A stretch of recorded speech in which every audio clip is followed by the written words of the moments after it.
सूबे में पुलिस प्रशासन को आए दिन अपराधी मुंह चिढ़ाते नजर आते हैं। ऐसे में सुशासनी सरकार और प्रशासन का ढोल पीटने वाली सरकार मानो मौन साधे हुए है, तो विपक्ष सरकार की विफलता को तनिक भी भुनाना नहीं चाहता है। नीतीश जी 3 महीना अपराध मुक्त बिहार हो सकता है यदि आप कठोर निर्णय लें।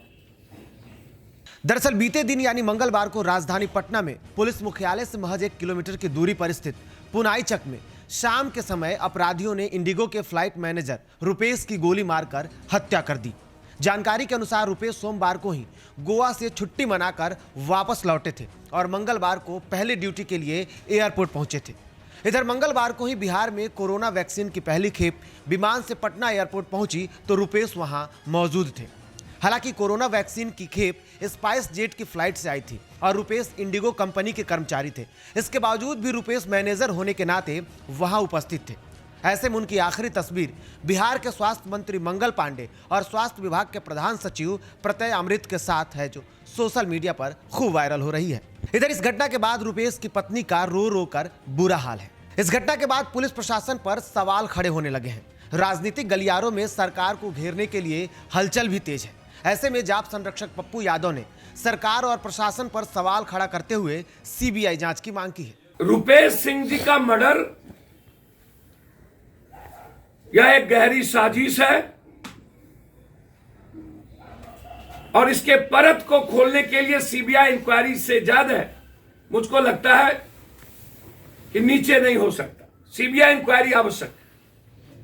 इस घटना के बाद सीएम द्वारा बयान नहीं जारी करने को लेकर नेता प्रतिपक्ष तेजस्वी यादव ने भी सरकार पर हमला बोला है।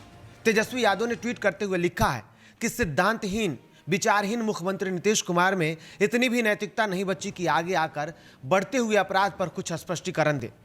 इसके साथ ही तेजस्वी यादव ने अपने एक अलग ट्वीट में सरकार से इस्तीफे की मांग की है, जिसको राष्ट्रीय जनता दल ने रीट्वीट भी किया है। वहीं इस घटना को लेकर बिहार के पूर्व स्वास्थ्य मंत्री और राजद नेता तेज प्रताप यादव ने भी ट्वीट कर अपनी प्रतिक्रिया दी है। तेज प्रताप यादव ने महाजंगल राज को हैशटैग ट्रेंड करते हुए लिखा है, इंडिगो के सीनियर मैनेजर को पटना में उनके घर के बाहर दिन दहाड़े गोलियों से भून दिया गया। बेहतरीन इंसान थे रुपेश, एयरपोर्ट पर सबसे मिलकर वह मददगार लोगों में से एक थे। भगवान उनकी आत्मा को शांति दे। यह हत्या बिहार के लॉ एंड ऑर्डर पर भी बहुत गंभीर सवाल पैदा करती है। इस घटना को लेकर बीजेपी नेताओं ने भी दुख जताते हुए रुपेश की आत्मा की शांति की कामना की है। केंद्रीय मंत्री गिरिराज सिंह ने ट्वीट करते हुए लिखा है कि सौम्य स्वभाव के रुपेश की हत्या से स्तब्ध हूं, प्रभु उनकी आत्मा को शांति दे। वहीं बीजेपी नेता विवेक ठाकुर ने भी लिखा है कि पटना में इंडिगो स्टेशन हेड रुपेश की हत्या बहुत दुखद और गंभीर है। शून्य आपराधिक पृष्ठभूमि वाले व्यक्ति की दिन दहाड़े गोली मारकर हत्या होना दुर्भाग्यपूर्ण है। यह बिहार में एनडीए की नवनिर्वाचित सरकार के लिए चुनौतीपूर्ण स्थिति है। यह घटना बिहार पुलिस पर प्रश्नवाचक चिन्ह है। तो वहीं सत्तासीन पार्टी के कई नेताओं ने डीटीवी के कैमरे से बचते हुए कहा कि सरकार काम कर रही है, जल्द ही अपराधियों को पकड़ा जाएगा और सत्य सबके सामने होगा। Rupesh Singh Indigo Bihar station head के जो अभी हत्या हुई है, ये एक बहुत ही गंभीर चिंता का विषय है। जिस व्यक्ति की कोई आपराधिक पृष्ठभूमि न हो और उसको 10 से 15 गोली मारा जाए, ये एक बहुत ही बड़ा प्रश्नवाचक चिन्ह खड़ा करता है बिहार के नवगठित एनडीए सरकार पर।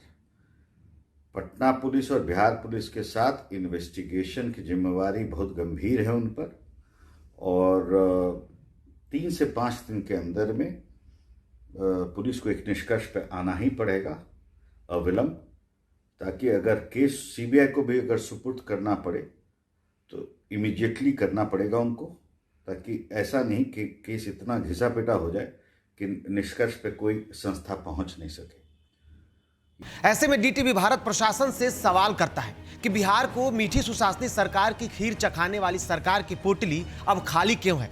आखिर प्रशासन और सरकार की विफलता का क्या कारण है? क्या प्रशासन क्राइम रोकने में विफल हो गई है या प्रशासन की लगाम ढीली पड़ गई है, जिसके कारण अपराधी बेलगाम है, या फिर प्रशासन बेईमान? पटना ब्यूरो के साथ निर्भय किशोर की रिपोर्ट।